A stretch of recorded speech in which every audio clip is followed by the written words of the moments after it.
Peggy 18.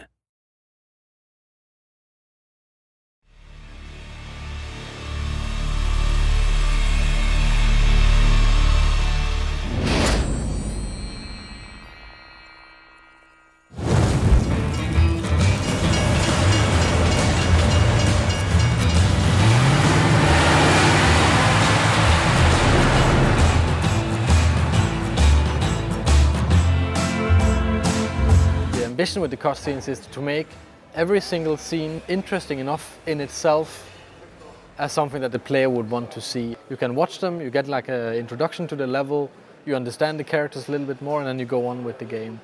In a game like Hitman, where there is so much gameplay, there's so much within the game mechanics to challenge the players, the cutscenes also becomes a break between those kind of challenging gameplay moments. Damn it!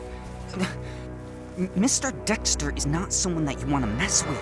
I think cutscenes are getting better and better. They're actually much, much better at using the language of cinematography and of like movie storytelling and making compelling stories and characters. And this is just a natural evolution in games to lean on what we've learned from cinema. We're actually treating it like a classical movie. We're trying always to have like these, really slow dolly moves and shooting from outside the doorway into the room and trying to have this like subtle treatment of it, and it actually works really well. We have like an awesome team of animators and environment artists and lighting and comping and the composers and sound designers. I mean, a lot of people are working really hard on making them. All right, what is it worth to you?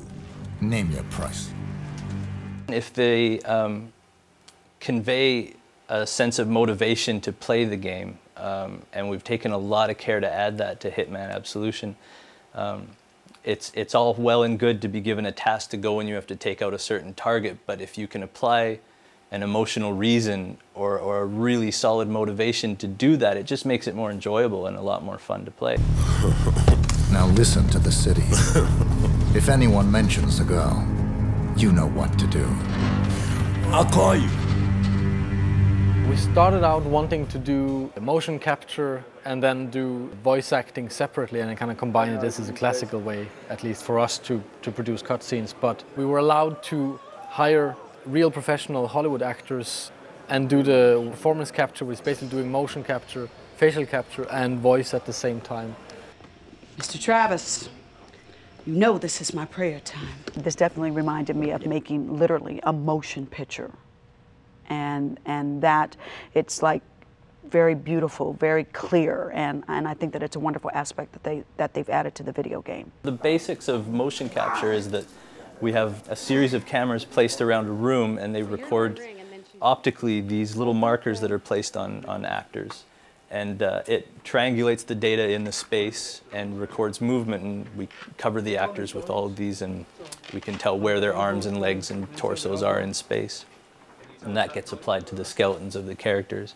Where performance capture comes in is similar, but on a far more subtle level.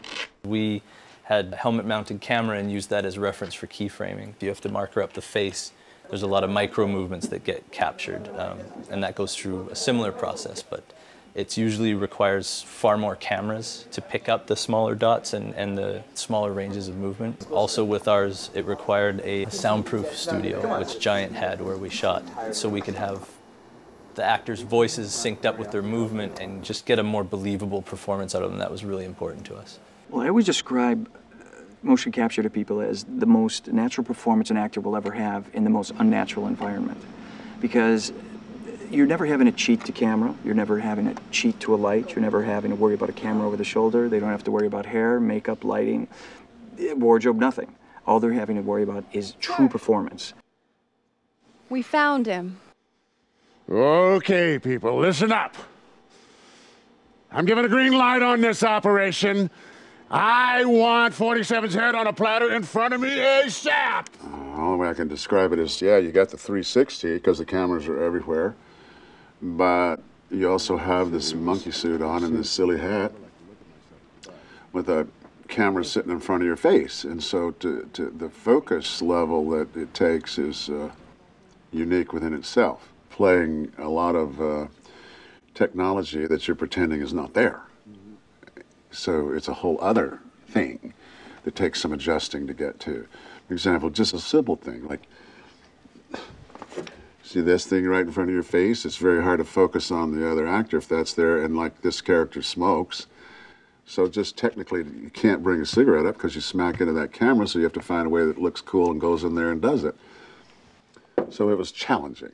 The actors did have a lot of good suggestions, and they would say, this feels like out of character, and we'd be like, that's true, and we had a lot of back and forth. So we spent quite a bit of time on working with their voices, on getting a little deeper into the characters, like giving them some layers to the performances. The physicality and the origin of it is very much on the actors' shoulders, but from that point on, the animators' involvement in it shouldn't be really sold short. They add a huge amount of emotion and of physicality and everything to the scene.